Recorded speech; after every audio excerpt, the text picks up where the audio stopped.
Is the plastic on your vehicle starting to look old, gray, maybe even chalky, or just extremely dirty? Well, I'm sure for a lot of you out there, you've tried a lot of trim dressings that makes the trims look pretty decent for a couple days, heck, even maybe a couple washes. But at least a month later or so, you're kind of back to square one with them looking pretty nasty. So in today's video, I'm going to show you how to properly clean these, how to properly restore these, and how to properly protect these so that you're not scrubbing and reapplying dressings to your trim every single time you wash your car. Welcome back to the channel. Let's jump into it.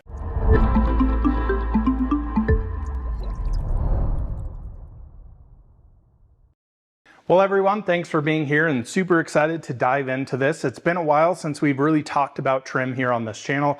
Been seeing a lot of people recently asking, Colton, what do you do for really nasty faded trim? Well, here's the video for you. So we've got this, I believe 2021 Porsche Taycan here next to me. Now I know first off, it looks amazing. Well, that's because I've been busting my butt to get this thing looking as good as it is, because my customer actually bought this used. It was a little abused, to say the least. I don't think this thing has ever seen a hand car wash. It's been through brush car washes its entire life, and honestly, pretty darn filthy. So the trim on this thing was looking really, really bad. And this is something I see very often here at the shop. We're in Colorado here, so we have a lot of UV here, and a lot of people take their cars on dirt roads and just use their cars daily, right? And trim just looks nasty very, very quickly. Now, I see a lot of people out there use just trim dressings in general. So this is CarPro Pearl. This is not a bad product. I actually really love this product. This is actually what I use on my tires, diluted down. Just gives a perfect satin finish. There's inherently nothing wrong with these other than the fact that trim dressings like this don't really last that long, right? And especially a car like a Taycan or something like a Rivian new Model Ys that have a ton of plastic trim, you're going to be installing this quite often. And another problem with a lot of these is that they're water-based, right? So after you go in, you do a wash on your car, probably the second or third time, that trim dressing is almost completely gone. So I wanted to make a video going through fully restoring this stuff, putting protection on it so that it doesn't get bad. Now we'll also talk about new vehicles as well, because there's a couple different options there of how you can protect this for a long period of time, and you don't necessarily need to fully restore it, right? We just need to put protection on it. So the number one thing that's tricky about plastic trim is it sees a lot of UV rays, and it also is very porous, which means we get a lot of dirt and grime in it. That's one of the biggest things I see, especially cars here. You know, I work on a lot of Rivians, Cybertrucks as well, and people take the things off road, and their plastic that is not protected with anything because it's porous just gets a lot of that dirt and grime in there. You take it to the pay and spray, and you're just not unclogging all those pores, getting out the dirt and grime. So that's where we want to come in with something like an all-purpose cleaner. Now, my preferred cleaner for this is something like Koch Chemie Green Star. This is a little bit more on the alkaline scale. This is quite a strong product, so it comes in at a 12.5 pH, but typically how we're actually going to start this, and just for you guys knowing, I've already filmed a lot of this. We're kind of at the end stage here where we're going to put the protection on, but I would typically wash the car in general first. Wouldn't focus on the trim right away. Go through, do your wash, your decon, whatever you're doing to the vehicle at that point. After you've got the most amount of dirt off, you're going to come back in with this product. Now, depending on how dirty your trim is, I'm assuming if it's pretty bad, we're going to need some really heavy cleaning power. I would use Green Star here at a 1:5 dilution ratio. So very, very strong, and it's going to help break out that dirt and grime with that alkalinity and all the other detergents in this. Now, I'll hook this up to a spray bottle. So even while the trim is wet, I'll spray this down on the trim, let it dwell, let it sit. This being heavily alkaline, you don't want to do this to dry trim. Let the sun beat down on it and it dries on the trim. You can actually start staining things, doing stuff like that. Now, while that's working on there, you actually want to come in and agitate it. This is going to get all the dirt out of the pores, or at least as much as you possibly can. So you can use something like a lug nut brush here. What's really, really good for it is something like a tire scrub brush with some stiffer bristles on here. These are Detail Factory brushes. Absolutely love these things. The trick with this is, of course, a lot of this plastic trim, right, is right next to paint. So if you've already done paint correction on your vehicle or just don't want to scratch the living heck out of your vehicle, scrubbing this down can be a little bit scary. And of course, you're dragging dirt into the paint. We don't want to scratch it up. So I'd recommend on the larger areas using that tire scrub brush, on the more intricate areas using that lug nut brush on there. So after we do that, we're going to rinse that area down. We're going to dry it. Now, if it's still looking pretty bad, what I'd recommend you do is actually come back in here, do a second or potentially even third cleaning of it. Now, in general, you'll kind of see it with the suds. Typically, when you're scrubbing this on a pretty dirty panel, it's going to turn brown, kind of froth up. Once you rinse it off, reapply that, it's probably going to be quite white foam. Now, 99% of the time, you're not going to get 100% of everything. Trim, again, being very porous, likes to hold on to a lot of that dirt. So get it as clean as you can, dry it, you're going to be good to go there. Now for your prep stage, what you actually want to use is something like a ceramic coating prep on your vehicle. So something like Clean by Pan's panel prep spray, something from Armor Detail Supply, their panel prep spray, whatever brand you want to use. CarPro Eraser's another great one there. That's going to lift all of the oils out of the surface. Make sure nothing is there so that when we do put protection on it, it has something to bond to. Now again, a product like this, there is nothing inherently wrong with it. It's just really not going to last all that long. So that's where we come over here to ceramic coatings. Now there are a few different options for this. So you can even use something like a paint coating on your actual trim. Now in general, this is really good for new vehicles. And typically when I get a brand new vehicle in here for a new car prep, we're gonna go through, do a paint correction, a polish, and then coat absolutely everything, including all of that plastic trim. That's gonna kind of lock it in from day one, make it look really nice. So Clean by Pan's paint coating, great option here. Now you can also use dedicated trim coatings on here that are a little bit more specified for trim coatings. And I would say in general are probably slightly better, but there are some drawbacks to it, right? So especially if you're coating the paint and coating the plastic trim, it's very hard to leave that paint coating off of that trim when you're wiping it, especially on Rivians, Model Ys, things off the top of my head that you're working right next to those areas. A lot of the times what I see become a real issue with these is if you do get paint coating on that trim and then come back over it with a trim coating, you're gonna have a spot there where that paint coating is rejecting the trim coating. So it can kind of look a little weird. So typically what I'll do on brand new vehicles is coat them with an actual paint coating. Now there are two different dedicated trim coatings here, one that I really like, one that I very much dislike. The one I dislike is CarPro Deluxe. This is very traditional when you see trim coatings. They are very, very hard to install. Not necessarily hard to install, but very sticky is a better way to put it. So a product like CarPro Deluxe, you're gonna put it on there. It's gonna bring the trim back, add some depth to it, add some richness to it, right? But it's going to be a pain in the butt to wipe off. Conversely, if you actually get this on the painted surface, it's going to be an absolute nightmare.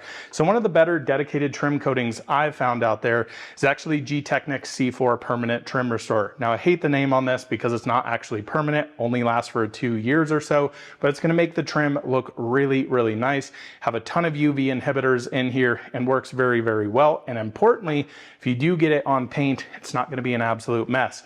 Now your last option here is something like this from Armor Detail Supply. This is their Trim Plus coating.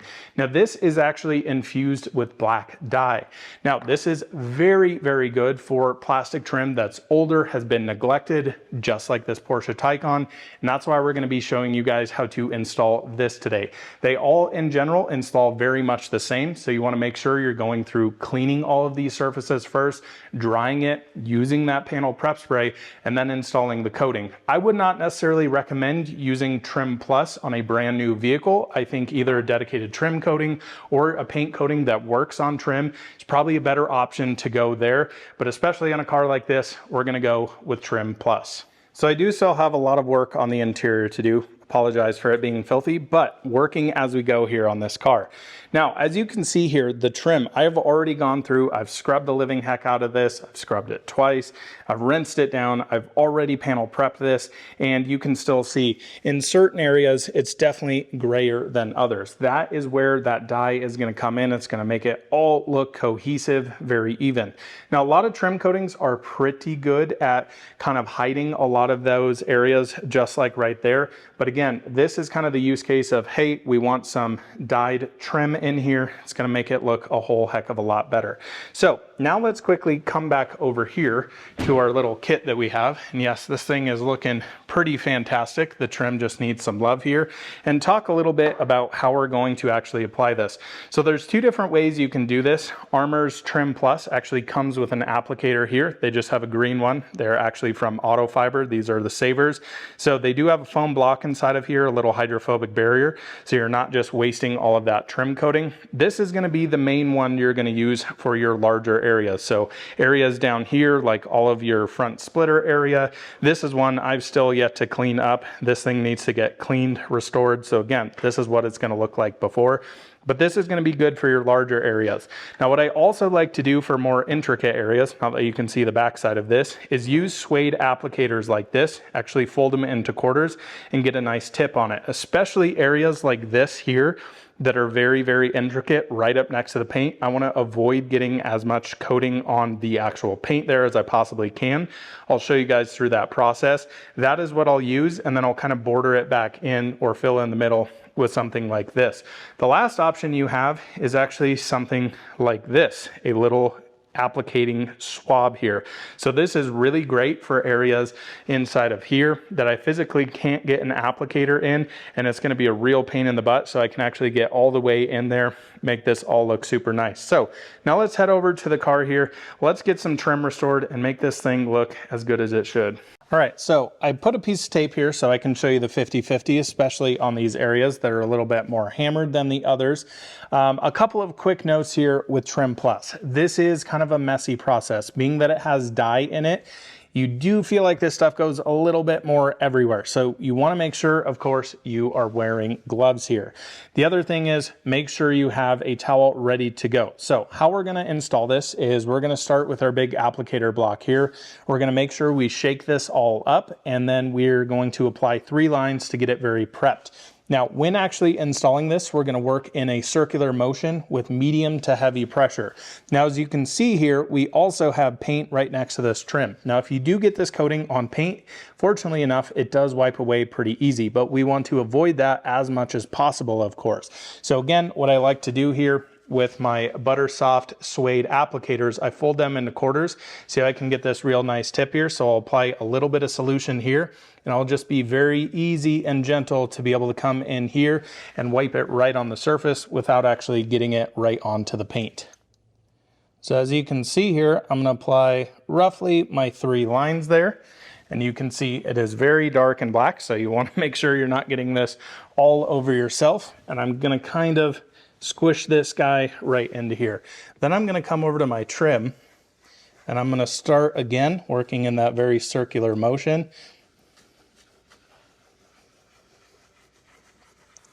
And you're going to see immediately how nice this stuff actually looks here. Now, the big deal here, we're trying to get a very even overall layer. We don't want to get this super light. We don't want to get it super heavy.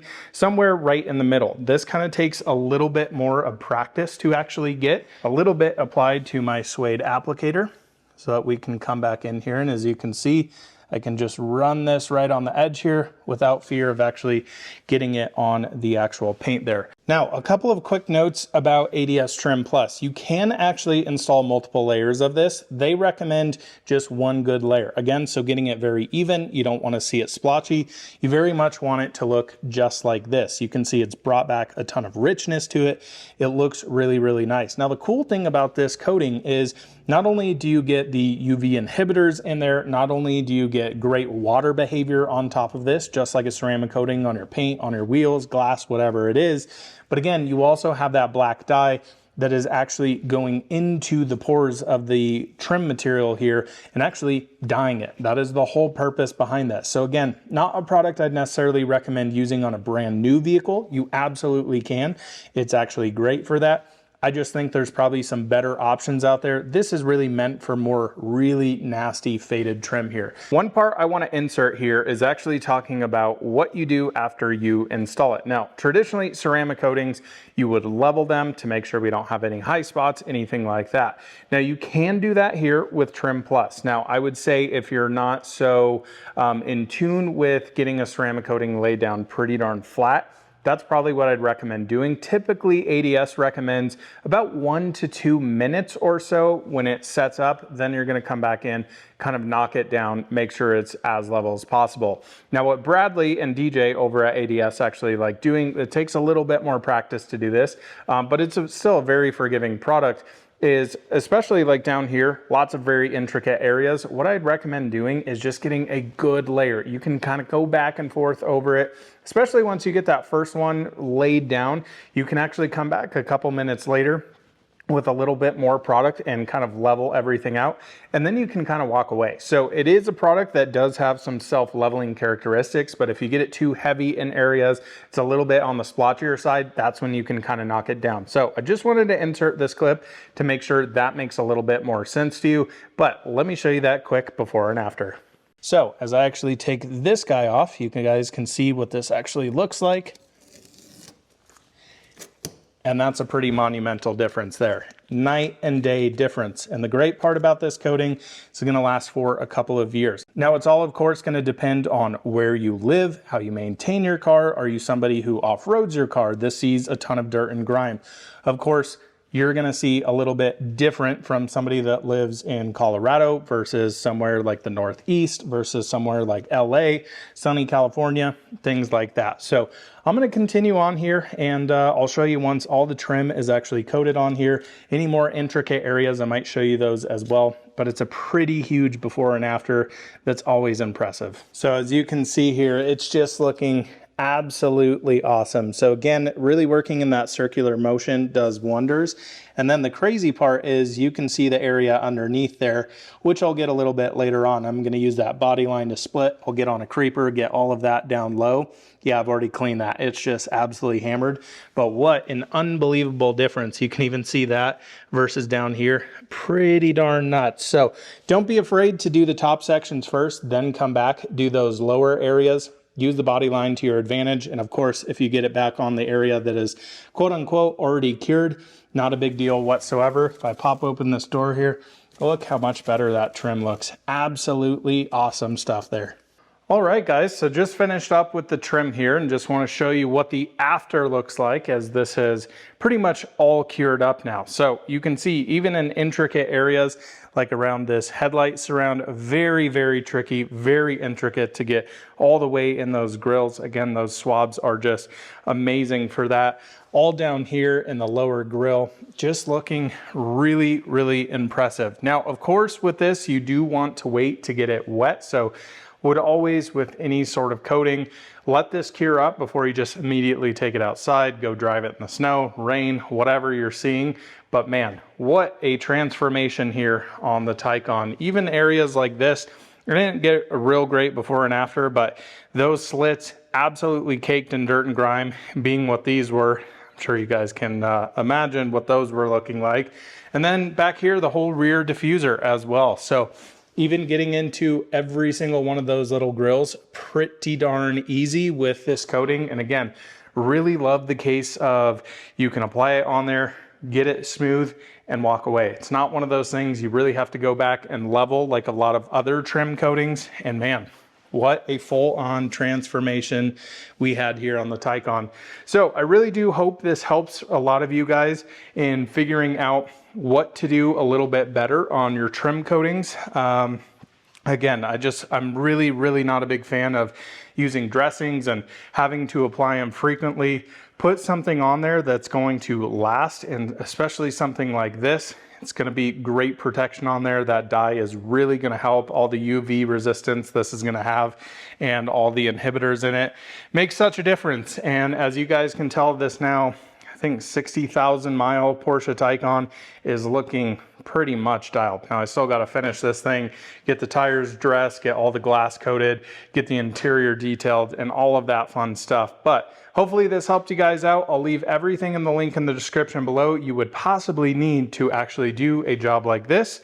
So thanks so much for watching. We'll see you in another one soon. Bye-bye.